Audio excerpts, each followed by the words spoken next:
July 4th weekend, we're the Hub Connection, Broadway Drive, Harrisburg, and I want to share a topic about walk extra miles.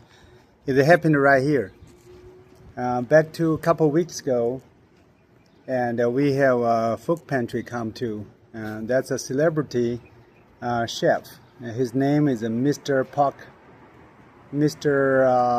Stick from Louisiana. And for some, his agent contact the relative, the landlord. So they come to the property. They will do a sale, and the landlord apparently didn't fully realize that, and the landlord was understand that they were holding a party on site. So there will be a holding party on late. And he basically said no, because that's they don't want any trouble come to with the property. So it's no. And me and Miss Mickey on the property and work here. And Miss Mickey come talk with me. He said it's not right. And people come here already. They buy hundreds of tons of food right here. They're ready to cook. So if we let them go, that's that put a bad image for Harrisburg. People will feeling hurting when they may pass here. So we need to walk extra miles to support them. So we called the landlord, and we told the landlord we'll be on site whenever they're here. We'll be on here. So we can support at the same time keep sure that everything's safe. That's our promise. And the agent told us that they're cooking food, and by 10 they will left. By 10 p.m. they will left. You know, we get to cook several hours. They will left. We said it's okay. All right. So it turned out when they set up the cooking doesn't stop at 10. Doesn't stop at 11. Doesn't stop at 12. Doesn't stop at 1. It's until 3 in the morning. And we're committed to support them. We keep here. We open our facility that they can have a restroom, you know.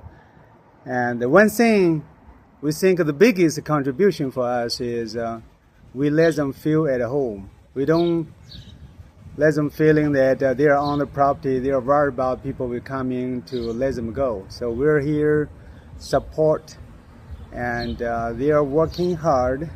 They're cooking good food, and a lot of the community come here to support the food. And you know, when you commit to help somebody, you commit no matter what. No matter what happened, you try to do a good job to be a good host for that. And we didn't realize since coming, it become very nasty, you know, and very bad. And not from the cooking part, but from this,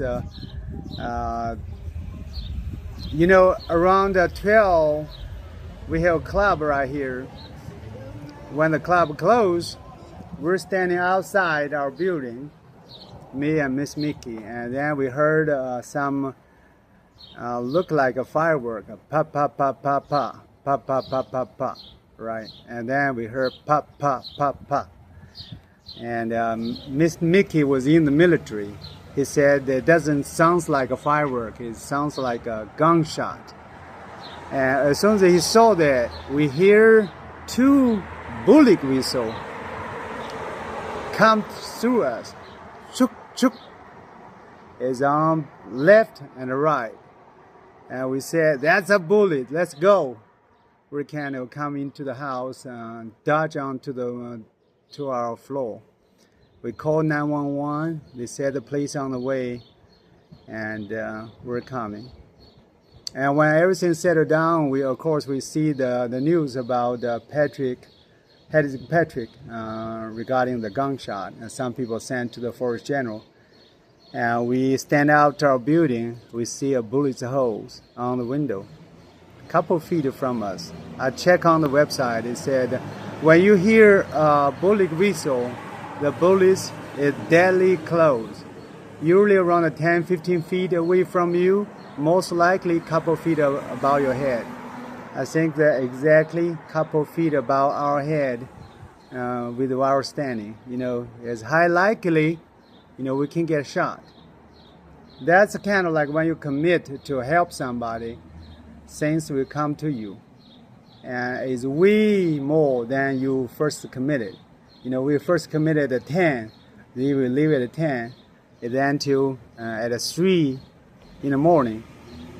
And then I sleep in my dojo until all finish. And so it's basically, that's a Saturday, all day, we're kind of committed right here. And a Sunday, they have enough food to do another cooking day. They hire headed mules and bring the city, lot of the Hedberg community come support.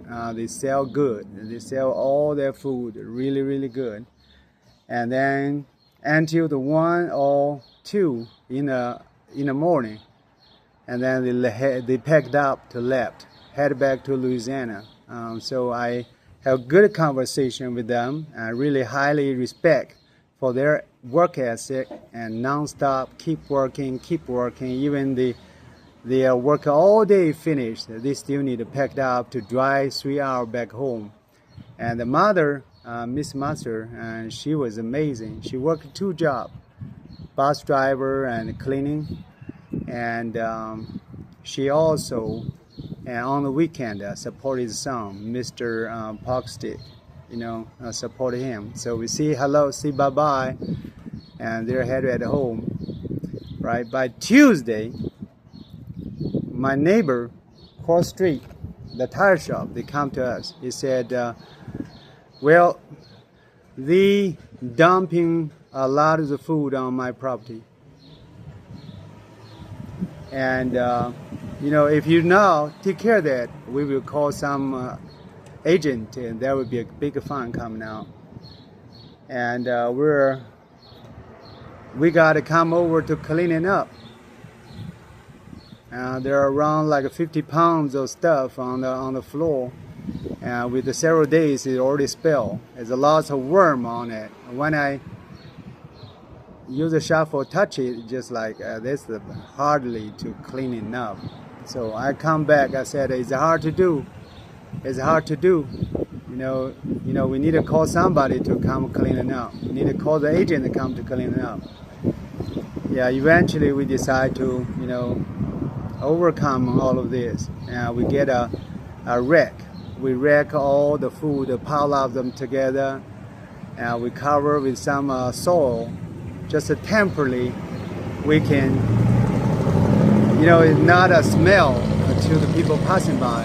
And then next week we will remove it to somebody else. So completely cleaning up. We will make sure that our neighbor property is clean and nice. We will rinse with the soap water and do that. Yeah, all of this is actual. All of this is actual. You not expect that, but we walk actual. We make sure, the food pantry have good appearance that they probably by misunderstood or whatever, they did that, dumping the food on there. They think that's a public or whatever. We don't know. And I think we have experience. Next time food pantry come over, first they need to arrange, waste and disposal. How do you dispose of waste? How do you do it properly? And so you need to make sure the timing, security, everything. But one thing is beautiful. They come cooking good food. People buy good food. They leave. There's no trouble. There are no issues. So that's a biggest blessing. And a lot of the people coming happy and leave happy. And there are even people come from Meridian come here and drove by Hedberg to buy food and leave. Drive 5 hours. That's kind of the Mr. Parkstick. He was that good, and I think we're blessed in that. For he was on our property and bring some good food for the community, share the good food, and we also, me and Miss Nikki, work extra. that make sure the event get smoothly. It can be turned on, they need to pack to leave. When they prepare all the food, they need to pack to leave. But we walk extra miles. We spend 2 days, Saturday and Sunday, both of us spend time here to make sure the event goes smoothly. And also both of us go to clean up the food over there. And that's sometimes you walk extra mile to make sure event can be blessed. The food pantry come here be blessed. And we also learn how to holding things, And that's a working extra smile. A lot of time when we start to be a blessing to somebody or to something, some event, and we always need to prepare. We need to keep it open to how far we can walk it. The Lord Jesus always said, walk extra miles. Walk extra mile for that. Sometimes the Lord will give you strength and work not only extra miles, extra thousands of miles until you become a pure blessing for others. So that's my July 4th meditation, reflection about the walk extra miles. Sometimes we can be easily upset. We can easily say that let's not do it. Let's see. It doesn't matter with me. You guys leave. As the landlord said. But sometimes you determined to be a blessing, determined to bring some beauty, good thing to the city, and you walking extra mile. It's not easy, but it's worth it. July 4th, 250 years. Let's make July 4th a year-round celebration. Year-round to help each other, to do extra, walk extra miles, and even sometimes to call something to you. That's our community supposed to be.